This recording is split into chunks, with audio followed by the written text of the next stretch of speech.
दुनिया के एक ऐसे गणपति बप्पा जिन्हें साल के 355 दिन थाने में कैद करके रखा जाता है।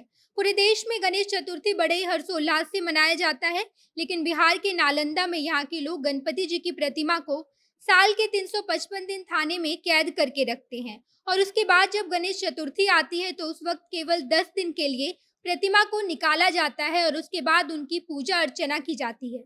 ये सुनकर आप बेशक हैरान हो गए होंगे कि ये कैसे लोग हैं जो साल के 355 दिन भगवान की प्रतिमा को थाने में बंद करके रखते हैं और उसके बाद जब गणेश चतुर्थी आती है तो धूमधाम से उनकी पूजा की जाती है।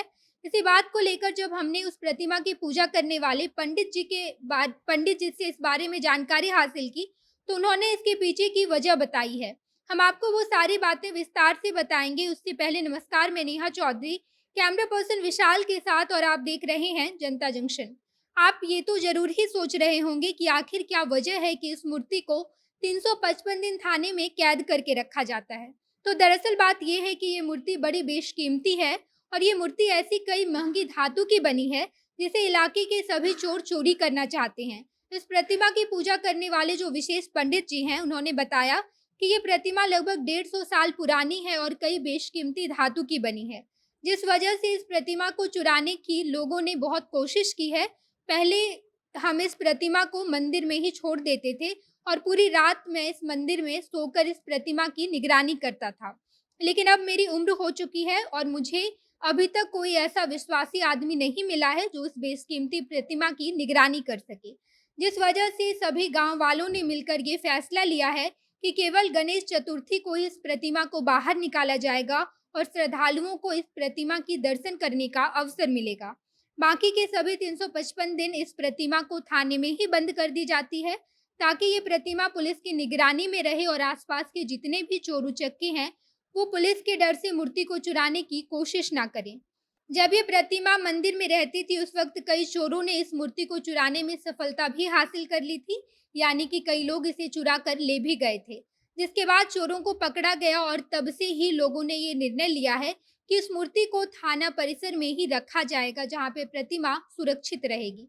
इस मूर्ति की पूजा एक विशेष पंडित जी करते हैं जिनका नाम बाल गोविंद राम पुजारी है और उन्होंने बताया कि हमने काफी समय पहले सुना था कि हमारे दादा कहते थे कि ये मूर्ति मिट्टी की थी लेकिन अब ये संगमरमर की बन चुकी है और उसी वक्त से लोग इस मूर्ति को चुराने की बहुत कोशिश कर रहे हैं। इसी वजह से भादों के शुक्ल पक्ष को ही हम इस मूर्ति को बाहर निकालते हैं और उसके बाद 10 दिन तक पूजा पाठ करते हैं और फिर 10 दिन के बाद इस मूर्ति को थाने परिसर में ही रख दिया जाता है।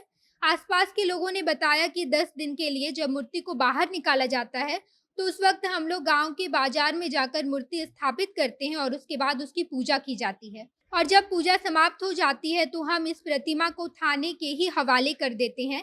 ये प्रतिमा नालंदा के सिलाव थाना परिसर में रखा जाता है। इससे पहले ये मूर्ति पूजा के बाद श्याम सरोवर स्थित ठाकुर बाड़ी में रखा जाता था, लेकिन जब से चोरों ने इस मूर्ति को चुराने की कोशिश की है तब से ये मूर्ति थाने में रखी जाती है। जिस वक्त की चोरी हुई थी उस वक्त लोगों ने अपनी जान पर खेलकर इस मूर्ति को बचाया था। बाकी ये खबर अपने आप में ही वाकई दिलचस्प है, जहाँ प्रतिमा की चोरी ना हो जाए इस वजह से गांव वाले गणेश भगवान की प्रतिमा को थाने में जाकर कैद कर देते हैं और जब उनका दिन आता है यानी कि गणेश चतुर्थी देश भर में धूमधाम से मनाई जाती है, उस वक्त ये लोग मूर्ति को निकालकर खूब पूजा पाठ करते हैं और जब त्योहार खत्म हो जाता है तो फिर से थाने में ही मूर्ति को कैद कर दी जाती है। बाकी आप इस घटना के बारे में क्या सोचते हैं, कमेंट बॉक्स में बताइएगा। आगे की खबरों के लिए जनता जंक्शन देखते रहिए। धन्यवाद।